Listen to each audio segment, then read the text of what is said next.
Hello, everyone. My name is Inês, and this is my colleague Maggie, and we welcome you all to the second R&D session of this year, always powered by EDP New. Let me start by introducing us and EDP. We are the Research and Development Center of EDP Group, and we work on European R&D projects, always looking at innovative solutions for the decarbonization, smartification, and flexibility of the energy sector. We have organizing these R&D sessions since 2020. And the aim of our sessions is to get together experts to discuss several topics regarding the future of energy. Today, we are organizing this event in partnership with EDP's People and Organizational Development Unit in the person of Liliana Gonçalves, to whom we will pass the word. But before that, I would just like to mention that these webinars are recorded and the previous sessions are available on our website. You just need to read the QR code on the slide and you will be able to watch them. Also, this session will be available in EDP's website and YouTube channels in a couple of days. With no further delays, we wish you all a great session, today dedicated to this crucial role of girls and women in STEM and in the energy sector.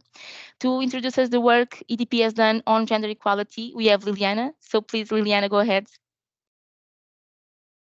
Thank you, Ines. I'll just share my screen now to show you something while I speak so it doesn't get boring. So, thank you. It's a pleasure for me to be here today, and it's also my first public appearance as the face for the diversity and inclusion here at TDP because I'm briefly replacing my colleague Luciana, which is participating in another project for the next 5 months. So this R&D session is actually our internal and external big global event to mark the International Women's Day. And we will have other things happening in this campaign that brings awareness to the challenges that women still face today in the world and especially at work. So, to explain a little bit of the work we do at TTP, and as Ines said, on my team, People and Organizational Development Global Unit. So, this unit is responsible for the people strategy that protects the energy and the heart of those that drive a better tomorrow to achieve these ambitious goal that TTP has of going all green by 2030. We are committed to craft a human-centric experience to all our more than 3,000 employees across the 29 countries that we currently operate in, from North America to Brazil to Europe and APAC. We want to attract, develop, and retain top talent while fostering a culture of continuous improvement. So our DAVE strategy is actually crucial component of this commitment to lead the energy transition. And over the past few years, we have developed a comprehensive approach to integrating diversity and inclusion and belonging into every aspect of our operations. So EDPS established public targets for gender representation, generational leadership, inclusion of people with disabilities, while ensuring that also these ambitions and these targets are not only metrics, but the fabric of our company's culture. So focusing on this dimension of gender equality, gender balance, because that's what brings us all here today. As you can see, we're close to achieve our public targets and commitments for 2026, which include having at least 31% of female representation globally and also in leadership positions, and at least 16% of women in STEM. Our current numbers reflect our investments, so we are closing the gap, and we are currently with 29% gender balance globally, and we have 29% women in leadership positions, and also 15% of women in STEM, which translates into more than 1,000 women working in STEM at CDP. And regarding our programs and initiatives for gender equality, we act on different levels and platforms. So, to summarize a little bit of these programs, regarding leadership development and networking, we have initiatives like the Promova project in Iberia and Brazil, partnerships with networks such as Portuguese Women Network in Lisbon and Madrid, and so these programs and networks are focused on nurturing women for leadership roles and to expand their professional networks.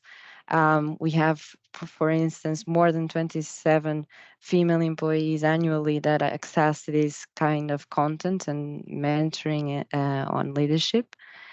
Regarding education, we have programs like a Rede Top Woman Scholarship in Portugal, which already have awarded over 40 scholarships to young women, and the School of Electricians for Women in Brazil, where more than 90 women were trained with a hiring rate of more than 70%. And so they are currently working for EDP or other companies. So this also helps women pursuing and excelling in STEM educations and careers.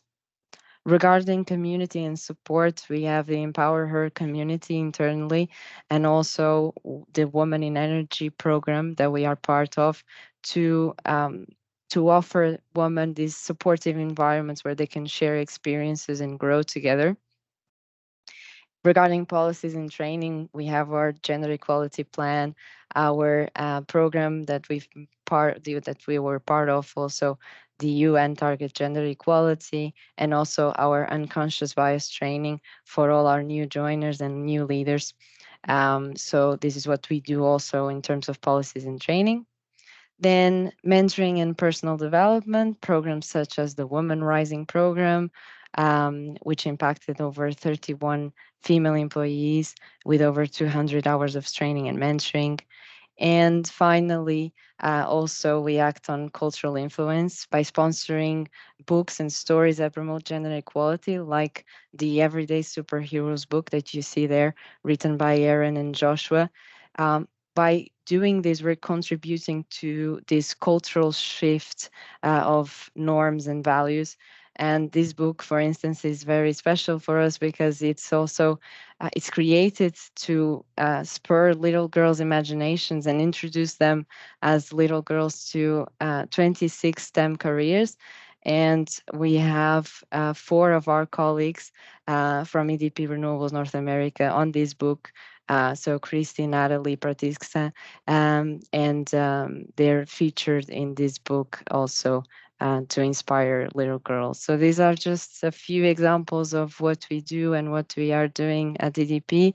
I hope that everyone that's joining today can learn more about the importance of gender equality for the energy transition. And even though we're doing a lot, as you can see, there's still a long road to be traveled. And it's good to have you all here so we can do this together. So thank you. Back to you, Ines. Actually, it's for me. Thank you, Liliana. We firmly believe that EDP, like all companies and institutions, must continue to strive for gender equality and fairness. So today we will dive into those and other topics. A matter, while often overlooked, represents a cornerstone in our collective efforts towards a more sustainable and fair energy future. To this end, we have four amazing women with us today. Although they have totally different profiles and different backgrounds, they have one thing in common. They believe that women deserve an equal place in society, and they play an active role in ensuring that this ambition becomes the norm. We know you want to meet them, so let's introduce them. Let's go, Maggie. So today we have with us Joana Costa. Joana is founder of Inspiring Girls Portugal and connects young girls with female role models to boost their career ambitions. Joana is also a professor at Nova University Lisbon and holds a master's in strategic public relations and has also a specialist degree in PR management. Joana has over 15 years experience in corporate communications, marketing, and CSR across industries like pharma, tourism, banking, and insurance. We also have with us Mireia Vila Trunas, who is the global CIO at EDP Renewables and brings more than 17 years of tech and digital expertise to the table. Leading teams worldwide, she holds degrees from ESAD and HEC Paris. She also chairs Solar Europe's digitalization workstream, advises Harvard Business Review, and mentors STEM and mobile women advocating for tech, diversity, and sustainability. Alexandra is a PhD in mechanical engineering from IST Lisbon, and she's an associate professor and senior researcher specializing in service robotics. Her work spans unmanned vehicles and perception control systems. She's a lead faculty at MIT Portugal, and she's now deputy director for defense and security at IST. Finally, we have Ana Carvalho, a colleague of us. She's a project manager in electrical engineering at EDP New and leads energy storage and renewable integration projects. Beyond engineering, she empowers diversity, organizing events like TEDxU Lisbon and Queer IST, and advocates for women in STEM. As Portugal's youngest political party leader, Ana fosters women participation in politics and engineering. So welcome all to this session, and thank you very much for joining us today for this conversation between four inspiring women. Before we start this conversation of sharing, we will invite Joana to give us a context of the situation of women in STEM. Go ahead, Joana. Thank you so much. Thank you for having me, for the invitation, and thank you so much for to have the opportunity of sharing this online stage with such amazing women. So I would like to take this opportunity to give you a little bit of detail that we actually share in our sessions in schools that we do with both boys and girls, because our sessions some are for girls, but when we're talking about gender equality, we like everyone to understand that the issue is everyone's problem. So yeah, I would like to give you a very brief overview of what data tells us, and mostly if you move on, I will start with education and just give a brief look on education. And if we go for a general overview, you can move on, Ines, thank you. Yeah, there are significant differences between boys and girls regarding education. And if we start by understanding how many people graduate at this point, we know that women study more. So for every 100 people that I have a completed college education, 61 are women. So women clearly and girls study more at this point. All of this data, just to let you know, the source are the report for gender equality of SIG, which is the Gender Equality Commission of the Portuguese government that is in function at this moment. And they have all this information and report, and I invite you to take a look because it has a lot of interesting information regarding this topic. So yeah, more girls finish higher education and boys actually drop and leave education earlier and at a more at a greater level. If you yeah move on to the next one, please. Thank you. So if although that we have more females than males in graduation, generally the majority of graduates in the areas of health and, for example, social protection, as you can see here in this slide, are women instead of the STEM areas and information and communication technologies. So this is the biggest difference, is that they are in the industries more related to protection, to social sciences, and to education.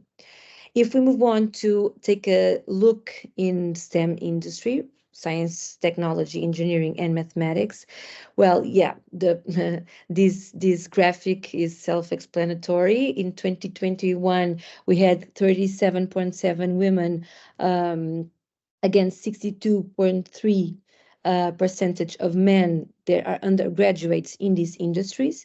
And if you take a look also in the TIC areas, in the following, the information and the communication technologies, the situation is even worse because, we have 20% of women against 80% of men on these areas that represent, and they are essential sectors of our economy, of our world, of our future.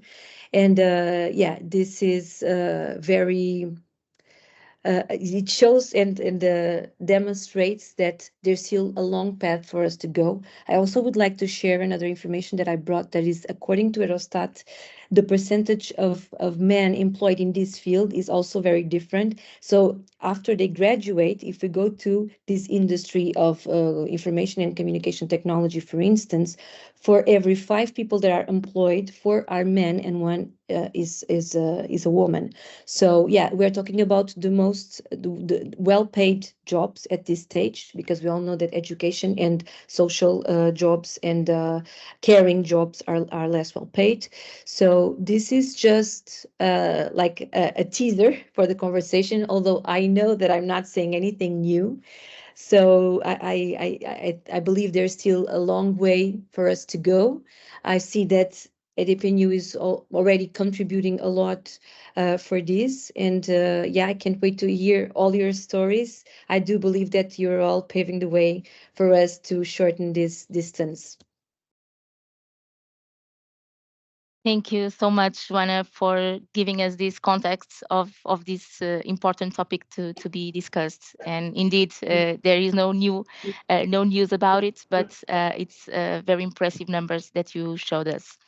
So maybe if I take the opportunity, just course. to go in line with Joana. So first of all, thank you so much for inviting me for this event. Really important topic, no doubt. So to go in line with what Joana said, so I'm a professor here at IST, and we also have a gender balance group that, so one of the main concerns obviously is to promote women in STEM. And regarding the statistics that we have, either for students and for professors here, it's completely in line with what Joana said, maybe not so optimistic eventually, in a pessimistic way. So the numbers, for instance, that we have for computer science is around 12-13% women. And so these really are low, and they are the lowest ones. So mechanical engineering follows, so electrical engineering, physics, civil, engineering and management, all of these, they have values below 50%, going from 10, 12, and then you have some others that have over 50% female students. And professors is the same, so eventually slightly lower numbers. And so this is really a trend that needs to change. And one thing that Joana said that is quite important is that, for instance, for computer science, these are the most, even these ones, which are the lowest numbers for female students and professors, they are the, well, probably best paid jobs right now. And so this just comes to provide a bigger cleavage between these two genders. Yeah, Alexandra, thank you. Thank you so much for your insights. There is no doubt that it is the most important to continue to talk about these topics, as factually there is a long way to go to reach equality, and which lead us to a quick start with a question that we would like to ask you. So let us start to know from you, what did inspire you to pursue a career in STEM? And maybe we can start with Ana. Yeah, okay. Well, first of all, let me thank Maggie and Inez and also the team at EDP New, not only for organizing this session, but also for all the support that we have towards this type of causes. I think it's really important. And to answer this question of what inspired me to follow a career in STEM, very related to what Joana said at the end of her intervention, actually, that we're doing a great job in bringing up representation in this type of areas and for other girls to see. I think, and let me take the risk of being a little bit maybe esoteric here, but I think what inspired me to follow a career in STEM was actually the people around me. And the fact that I wasn't limited in any way. So, for example, my father always took me in astronomy paths that, like, he had this telescope. He took me to watch the stars. My mother is an economist. She always spoke to me about maths, and my grandparents always allowed me to do stuff that are typically and historically taught to girls, like carpentry or something like that, or not taught to girls and more to men. So I think that first of all, not limiting our girls and showing them all the possibilities like we're doing here. We're showing 1, 2, 3, 4, 5, 6 women at least, and much more that are watching, that are working in this STEM area. I think by showing our girls that it's possible to be here, and all possibilities are open to them, it's really important. So yeah, I learned that girls can like maths, and girls can follow STEM areas towards the people, with the people around me, and thanks to the people around me. So I think what's really inspiring, and what we can do for girls that are now thinking of what to do, and even girls that are just growing up, is that we can try to show them this world of unlimited possibilities, and the way that we do this, and we actively try to show them not only what is historically shown to them, and there's something else. I think that's a great job that we can do towards equality. Indeed, Anna, thank you. Great to know that you have such a good examples in your family. So, Alexandra, what about you? Why a STEM career and why teaching STEM? Well, you made me think about it because I realized I never thought about it. But in fact, I have to owe it to both, as well as Anna, to both my parents. My mother, she always did what mothers do, but on top of that, maybe something that we don't see that often is anything that was electrical, painting, anything that to do at home that usually eventually associate more to the man, she did it. And my father, on the other side, he's a psychologist. And at the time he did this kind of test, when you want to know which kind of career you are going to do, and he did it and he said, you're engineering. And so based on these two, and so he didn't try to lead me to somewhere else, so they did really did make the examples and the motivation just to pursue whatever I wanted, which in this case, eventually, because I saw my mother do all these things and I liked it. And I really like and I work in robotics. So you see, I like to put things to work and develop new things. And definitely, so I really do think I owe it to my parents. So role modeling, I think it's something that is critical. We need to change the examples we see.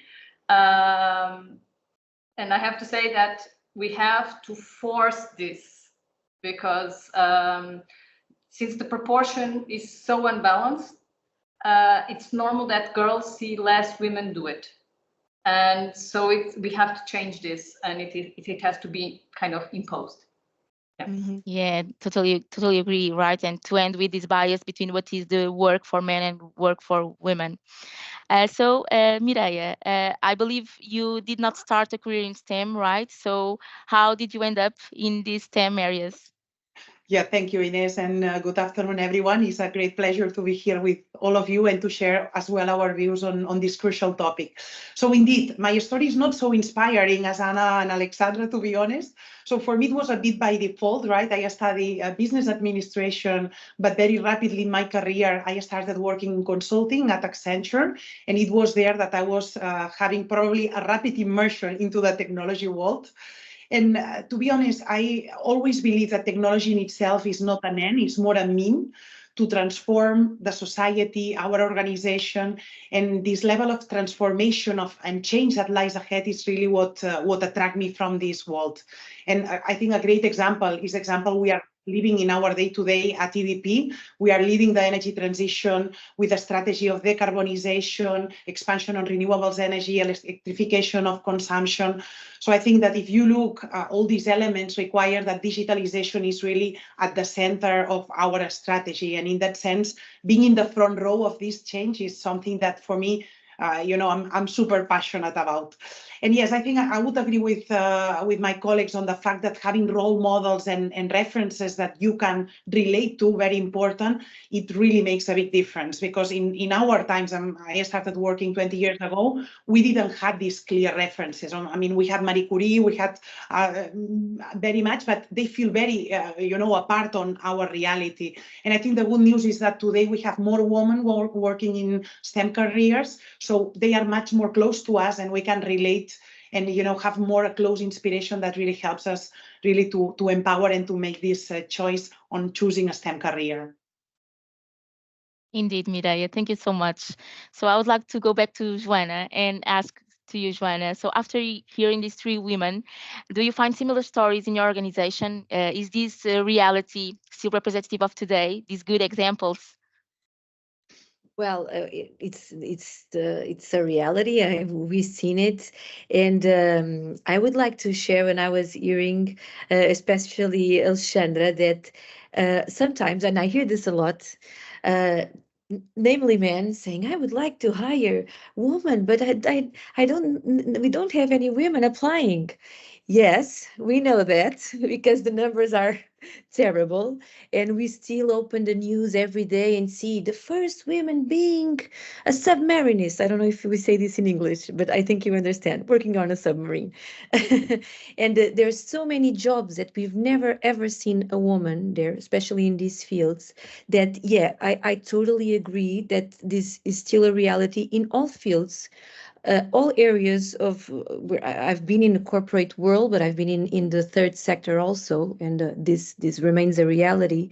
And forcing is also important, not only through role modeling, which is absolutely you need to see what you want to be. I mean, it's very powerful to see your mom working with the stuff that you see in all other houses, the father doing. So these are super powerful references. And if I can share a bit of what we do in the field, uh, for example, sometimes we organize tech related workshops, and they are very like amazing with our partners, and we always think it's the best workshop ever. But what happens is that girls don't go to those. They don't we don't have subscriptions from girls, so the teachers need to make like a little bit of forcing. This is really interesting for you, and normally I believe this is the case in most situations. So it's very sad because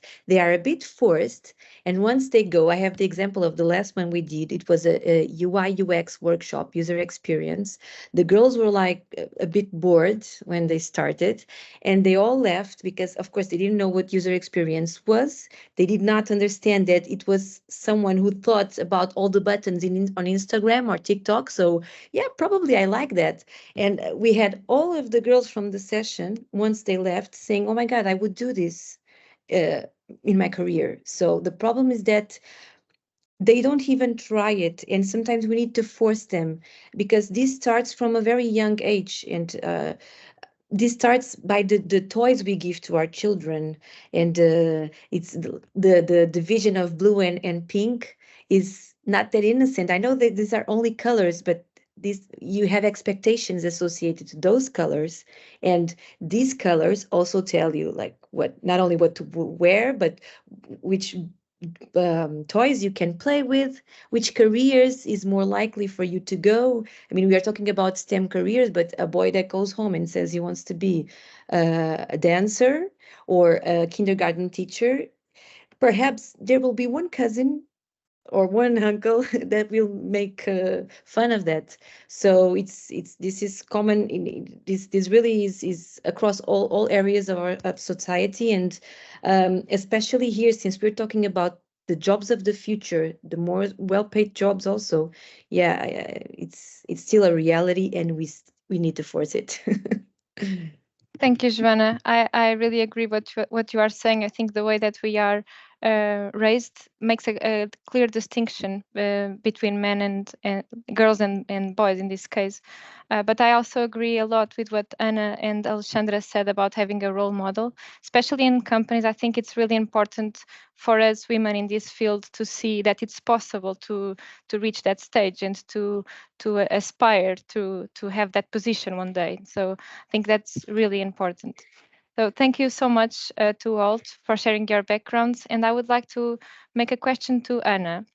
I would like to know if you have encountered at any time in your life any gender bias or discrimination in your STEM career, and if so, how you have addressed them. Yeah, well, and I think I'll speak to all of us. I think all women either have suffered any kind of gender bias or know at least one other woman who has suffered any kind of gender bias. So Gender bias is everywhere, and it happens all the time. EDP, I must say it's a great place to work at, and I'm not saying this just because I work at EDP. They didn't pay me to say this. But just the fact that we're here talking about this already shows a lot that the company cares about the issue. But the thing is that there's one thing which is called unconscious bias, and this unconscious bias we all have, and it's more or less what also Joana was mentioning here. It's a cultural thing. We are taught as kids that boys dress in blue, girls dress in pink, and these types of stereotypes is something that, because it's so cultural and it comes so far back, that it stays with us, and then it translates in every types of in every matters of our life. So yeah, gender bias is everywhere. So of course I've encountered, unfortunately, these types of instances. I have some very clear examples. Like there was one example that I'm very comfortable speaking about because it was so long ago. It was in university. I studied in Técnico as well, and it's great to know, Alexandra, that electrical engineering now is increasing their numbers of women. When I was there, I always tell this story, there was more or less, right? But when I entered IST to electrical engineering, there were more guys named João coming in than women. So this is maybe a step that we've now already surpassed, right? There's more women than people named João, I hope. Alexandra? I don't have that statistic. No? Okay. Better not have it. I think it should be an official statistic. But yeah, it is just to say that also in university. So in the beginning of the STEM career, I had this situation where I was working with a colleague in a programming project, and I don't remember why, but I ended up doing all the programming. And then when we had the oral evaluation with the professor, although I was answering all the questions and I was explaining exactly how the code works because I did the programming myself, the professor was directing all questions and looking only at my colleague, which was, by the way, a male. And so this may have been because of gender bias, may not have been. I will never know. I didn't ask. But stuff like this continues to happen, I think, in university and also at work. The truth is that being a woman in energy, and especially a young woman in energy, we're always prepared to be the only woman in a meeting, and it's very easy for sometimes people around us to dismiss our opinions or to dismiss our experience. The truth is that I've been very lucky at EDP and with the partners that I've worked with, because I've always felt very respected. But I know that this may not be the case to some of my colleagues. So unfortunately, I think gender bias is everywhere. I do feel that it's changing. Again, just the fact that we are here in this corporate environment and we're talking about gender bias. We are not afraid of talking about gender violence, even the gender pay gap we've mentioned here, discrimination. I think just the fact that we are here in this corporate environment talking about this is helping us become more and more aware also as an organization. And by being more aware is one step towards ending gender bias, I feel. Thank you, and I completely agree with you. I think that these moments are so important because of that, and that's why we have to keep doing them, and we have to keep talking about things to change mentalities and change the environment around us. I would like to ask Alexandra, because I saw in your statistics that actually, for example, in the mechanical engineering department, I think there are 12% of female professors. So I would like to ask you, how does this make you feel, and how is it for you to work in a dominant male environment? Yeah, well, mechanical engineering department is if not the biggest, one of the biggest departments here. So we are over 100 professors here, and yes, we are very few women. Regarding how I feel about it, unfortunately, I don't even notice it, because since I was in school, since 10th year, I went to electronics, and so we were a class of 30 and there were 2.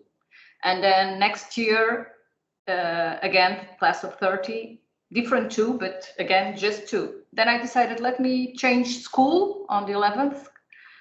So go to a school which is not just electronics, so we have more, and it was mathematics, physics, and chemistry, and geometry, and it was a class of 8 with 2 girls. So, and then I went to Technico, and the statistics, it's what it is, so I just got used to it. I don't even notice that we are so few women. When we notice, for instance, something that and I think this is important. For instance, now for whenever there is a promotion contest, I don't know how to, an open for a new job. Now in this, the jury of this, it's now imposed that there's have to be a balance between men and women. This is quite important. On the other side, now the few women that exist are overloaded, having to participate in all these juries, you know. So exactly. Yeah, it's something that it's hard because they are so little, so few, and to have the balance in the jury, to have the same number of men and women, it's overwhelming.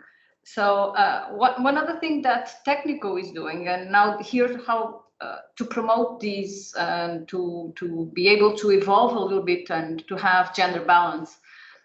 One thing that Technico did, which I found it's quite interesting.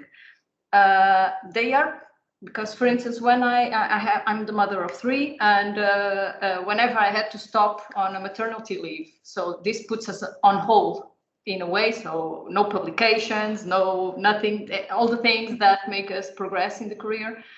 And although this doesn't count as, so they don't discount the time that we are on maternity leave. On another way, obviously, since we don't publish, we don't do all these things, it's a blockage in our career, right? And now what Technico is doing is really going along. Obviously, it's also a governmental thing, but trying to provide these opportunities also for men to have to go on these maternity or paternity leaves, and also when men or women come back, the fathers, the parents come back, to provide them some time so that they, instead of eventually going straight to lecture classes, to have some time, for instance, to focus on the research, which is something that when we stop, it takes a little bit of time to get in the way again. So I think these things here are important to balance in terms of profession. The other things, the personal side and the professional side, so that there's not such a big unbalance between genders. Yeah, I think this is very important, what Alexandra is saying. The fact that we understand that in this case we're talking about feminism. Feminism isn't just giving rights to women, it's also giving rights to men to make the opportunities equally whenever it's needed. Exactly. Just wanted to. Yeah. Thank you so much for saying that, Ana. I completely agree with you. And it's good to see that things are changing and that right now it's possible to do what you just said, Alexandra. So thank you so much for sharing that with us. I would like to ask Mireia, for someone leading an IT team, how is it for you to deal with the possible gender inequality in your team? And if you have any strategies that you found effective in mentoring and supporting other women in STEM? Okay, I would say that first of all, it's important to be accurate with the vocabulary, right? Because we are at EDP, and I would say in our IT team, we don't have gender inequalities. At the end of the day, we have a very strong performance system that is based on objective, and in that sense is fact-based. Therefore, promotions are really based on on objective, I would say, and not really promoting any equalities. That I think it's an important thing that a lot of corporates are already doing in terms of avoiding to have these kind of inequalities that we see in other sectors or in other companies in that sense. What we see though is really a lower representation of male. I think Joana shared in the technology space that we are talking about 17% women, which is something very much concerning and where we all have a huge responsibility. In our case, I would say that this last year, just to give you some numbers, we reached the 40% representation of female in our organization, so we are extremely proud of. And looking at our leadership team, we are talking about the 50-50%. And I would say this is really exceptional because looking at the function that we represent in the sector, I think is an achievement in itself. So we are very proud of these results.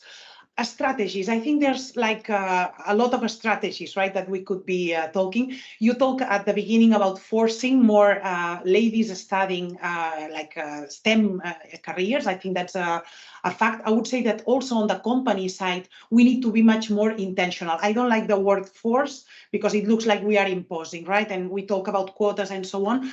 I will leave that aside. I truly believe that people need to understand that diversity is not a moral imperative anymore. It's a business imperative. It's really proven that diversity at the end is adding more collaboration, more innovation, and ultimate better results. Therefore, I think that we need to start raising this awareness within our organization, within our leaders, to ensure that whenever we are going to promotion processes, succession plans, that we have an equal representation of women. And if we don't have that, we need to find strategies to get there. It could be we recruit externally, we try to promote more the internal talent pool. We need to be creative because otherwise 2030, it's behind the corner, and we need to reach as well our targets in terms of ESG goals, right? So I think that here we have a combined responsibility, and being more intentional, it's fundamental. Then also on the other side, I think the companies can help on strategies, but I think on our side as women, we also need to start thinking, what do we want and what are our aspirations, what are our goals, and how can we get there, right? I think that's the other thing. Usually as women, and I think it's very much cultural, we are taking care of everyone, like our couple, our children, everyone, and we are really the last ones in the equation, right? So I think it's really time to put ourselves at the center of this equation, to ask ourselves and make some introspection in terms of what do we want and how are we gonna achieve these goals. Having that clear, I think, is an important step to then move forward. And I would say that then much more in terms of mentoring and coaching, I think that we have also the responsibility to provide the right resources, but also the opportunities, because sometimes this is not something very much clear to everyone, right? And really encouraging and having this support network that can help to grow and feel really empowered, I think it's also fundamental. So I think we can talk a lot about strategies, but here being very much intentional and knowing what we want, I would say it's fundamental. I completely agree with you. Thank you, Mireia. Just to finalize this question, I would like to ask Joana, as a founder of a Women Supporting Initiative, how can we challenge stereotypes and misconceptions about gender roles in STEM? And also, if you have any strategies like Mireia just shared, please share with us as well. Well, yeah, I think education is essential, is the first step, and that's where we focus. We are focusing on younger generations, and we start from preschool to university. So we work on gender stereotypes across all levels. And the problem is that, as I was previously saying, is that we need to act from the bottom, and since they are kids, so they can choose according to their needs and not considering all this society bias and guidance that we are given since we are born. So that's the problem, is that girls don't even choose those areas. So yeah, we need to challenge stereotypes by giving information about gender equality and the consequences of gender equality, not only for girls but also for boys. I think it's very important. all these programs that we have been talking about mentoring, about being able like to have school trips, to go to certain entities, to know companies from inside. I mean, for us, it's very, I find myself when I'm in a school with kids, we talk about human resources as if it's obvious for someone in the ninth grade to know what a human resources person does, and they have no idea. Some know this about people. So, and this is something that is very common. Imagine, for example, Alexandra, your specific robotic, right? Your imagine robotic. I mean, it's like it's even in another planet that information. So we need to give them the tools for them to explore those areas, for them to understand that these different professions exist. Also, I think it's important that we work regarding girls. We work on soft skills. We work on empowering them, on telling them how to be vocal, on depends a lot on the reality. Yeah, we have realities where girls are super vocal. They are the first ones to put the hand on the ear, to ask questions and everything. But in certain schools or classes where, for example, there are more boys than girls, they tend to be less vocal and less participative. And this is something that we've seen in our daily work. So promoting soft skills, promoting self-esteem, promoting public speaking, all of these soft skills, I think it's also a strategy because yeah, we're talking about STEM, but the problem is all over. So for example, I'm from communication, as Ines was saying in the beginning. It's a female world, and 74% of the leaders in communication are men. So I mean, come on, not even in these fields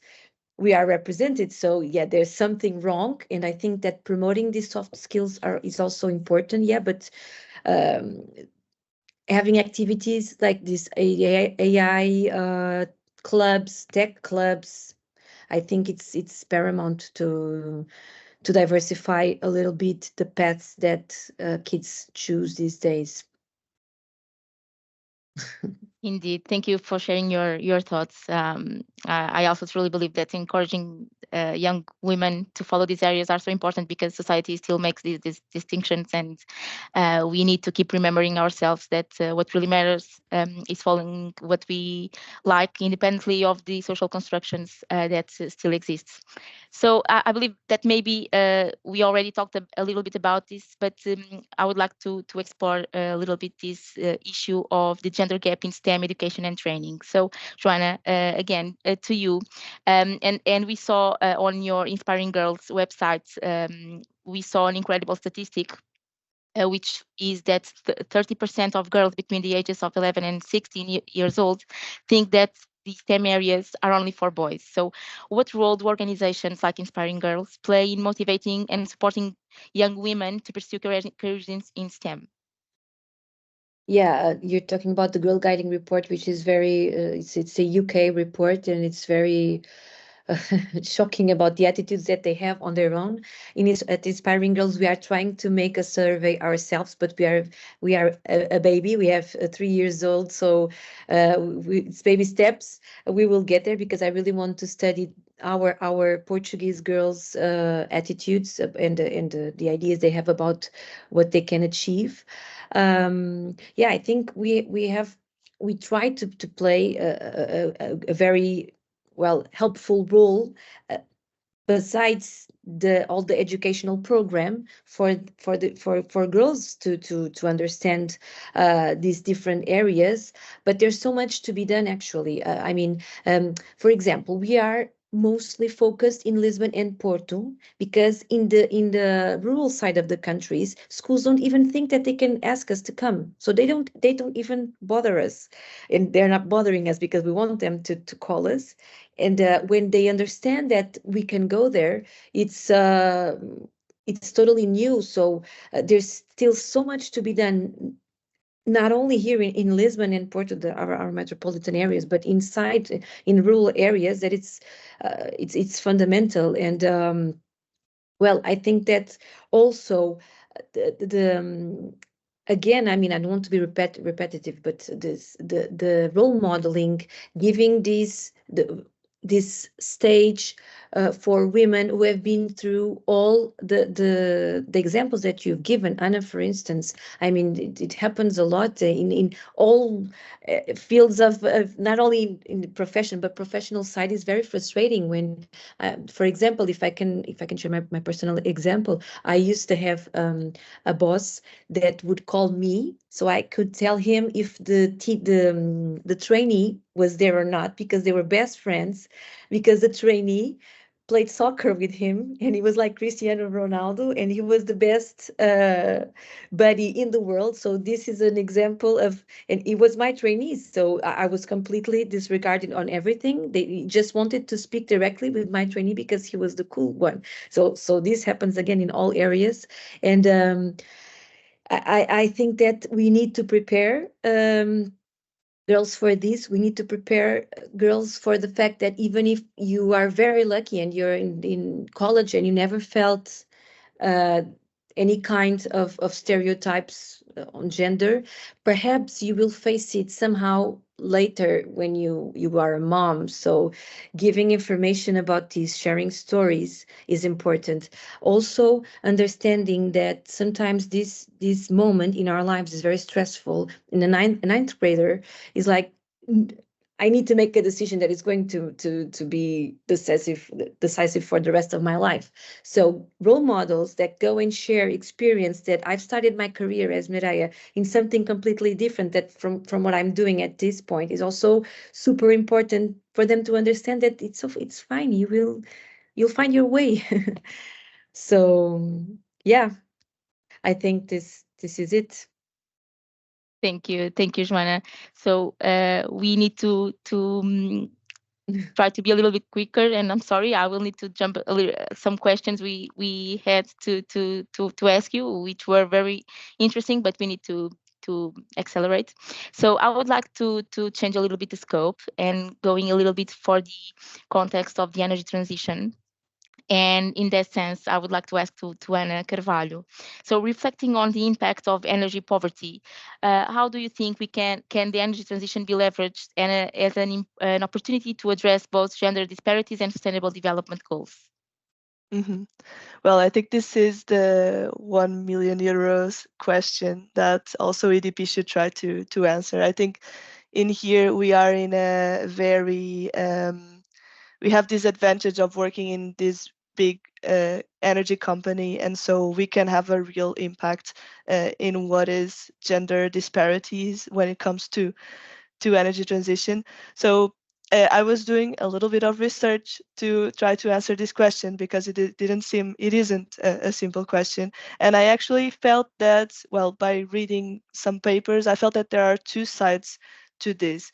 And this is called what the research calls the gender energy nexus.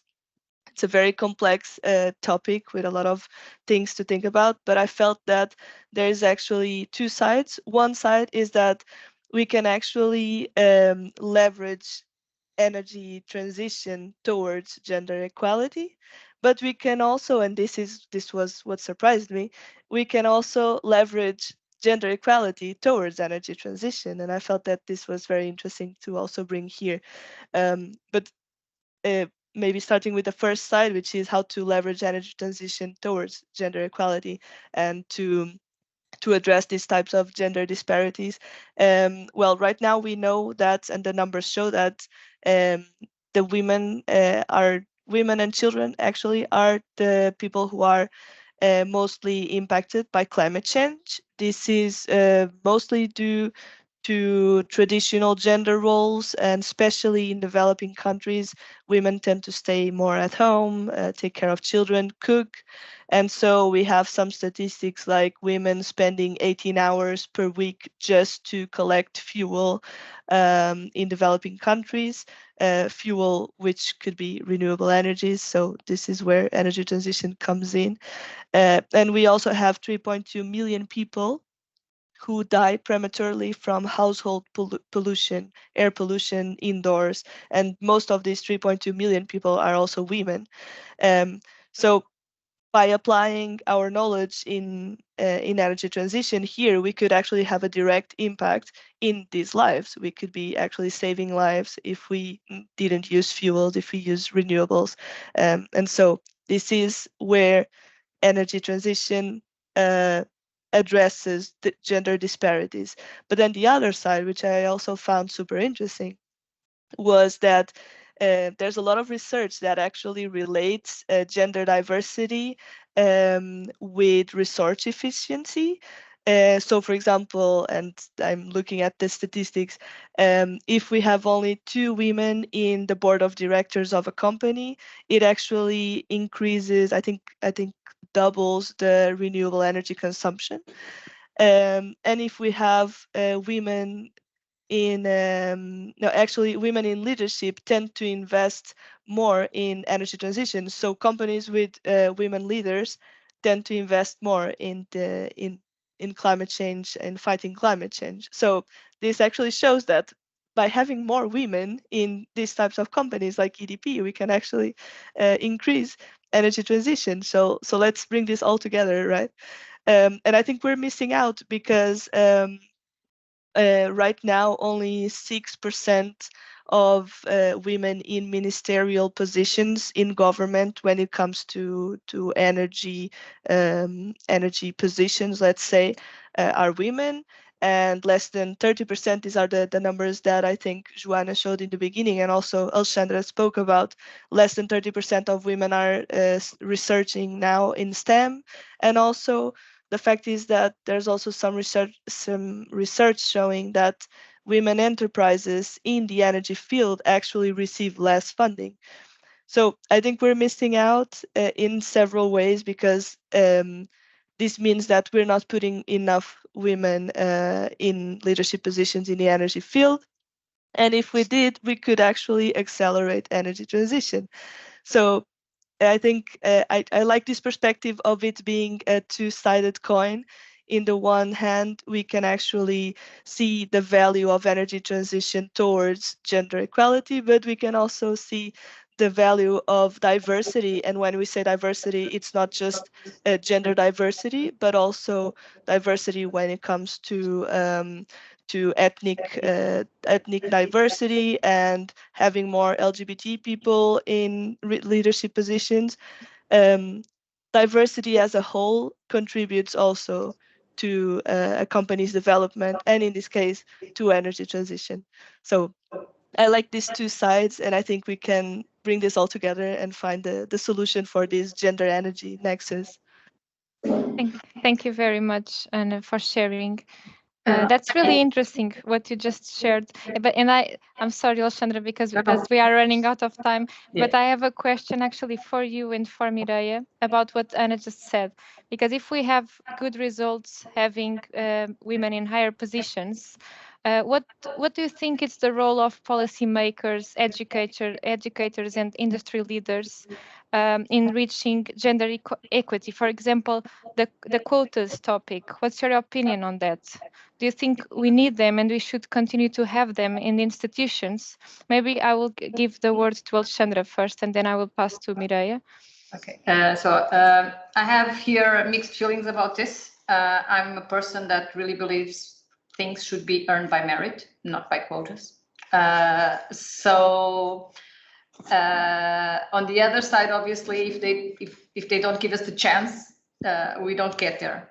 So one thing, maybe a suggestion that I could give, for instance, for Joana, since she presents a lot of numbers, it's about how to present these numbers. I was thinking that we present the numbers on how many women are in these positions, high positions, or learning STEM or whatever,